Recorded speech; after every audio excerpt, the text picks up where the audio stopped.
Some anime deaths are sad, but some destroy you. They don't just bring tears, they take something from you. Your peace, your comfort. They leave a silence that lingers long after the screen fades to black. This isn't just a list. It's a tribute to the moments in anime that changed us forever. If you've ever stared at the screen in silence, wondering why, this video is for you. You don't forget them. No matter how many new shows you binge, no matter how many new heroes rise, some deaths leave a scar you carry for life. We're not talking about flashy endings or over-the-top drama. We're talking about the ones that hit your soul. The ones that made you pause, rewind, cry, and sit in silence. Let's go back to those moments. The most painful anime deaths that still hurt today. Jiraiya. He wasn't just the pervy sage. He was a father to Naruto, a light in the dark. He gave us laughs, wisdom, and a dream of peace. And he died alone, fighting the very student he once believed in. Beaten, broken, bleeding. But even then, he smiled. With his last ounce of strength, he wrote a message. Not to save himself, but to help Naruto. His death was more than tragic. It was heroic. And when that music played, and he slipped beneath the water, we didn't just lose a character. We lost a piece of our childhood. Maes Hughes. He was funny. He was kind. And he loved his family more than anything. Maes Hughes wasn't a warrior. He was a father, a husband, a friend. And that's what made his death so painful.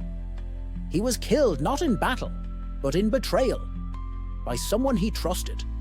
But the real heartbreak, his daughter at the funeral, asking why they were burying her dad.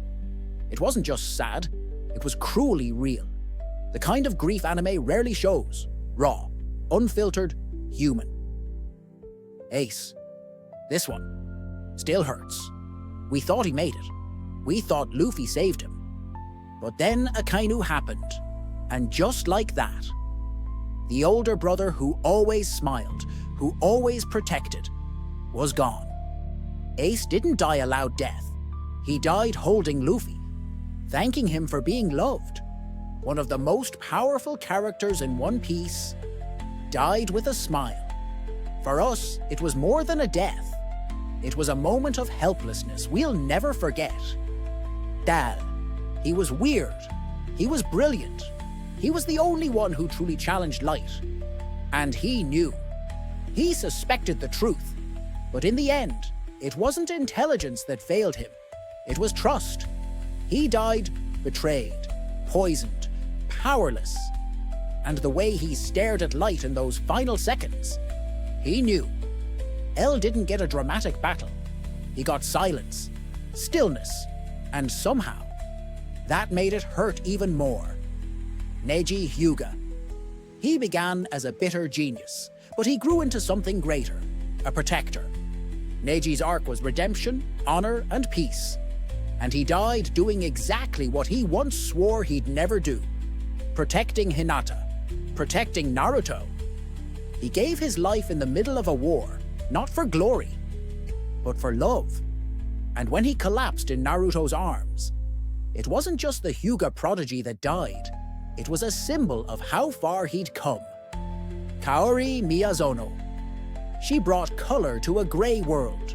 She gave Kosei hope, music, life, and the whole time she knew that her time was running out. She smiled anyway, played anyway, loved anyway. And when her letter was read after her death, that was the real moment, the moment that broke us. Her words, her confession, her goodbye. She didn't die on screen. She died in silence. And that silence said everything. These deaths weren't written just to shock. They were written to teach about love, about grief, about what it means to lose something or someone. They weren't just characters, they were lessons. And we carry those lessons with us, always. So tell me, which anime death hit you the hardest. Drop it in the comments. And if even one of these moments made you feel something, like share and subscribe to OtakuReels. We make content that doesn't just entertain, it reminds you why you love anime.